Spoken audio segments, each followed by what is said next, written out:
Hey guys, just after 7 p.m. yesterday, Kelly Smith's shack was burnt down. Yeah, it's a problem.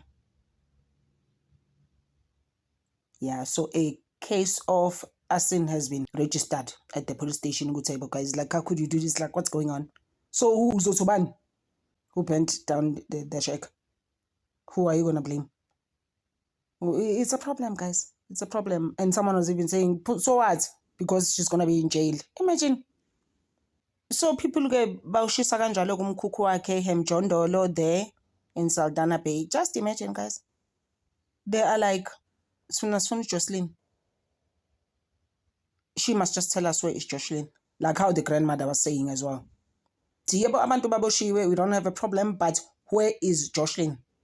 That is all. We still haven't been told her exact location. Where is she? Like what happened to her? Is she even still alive? Like, you understand?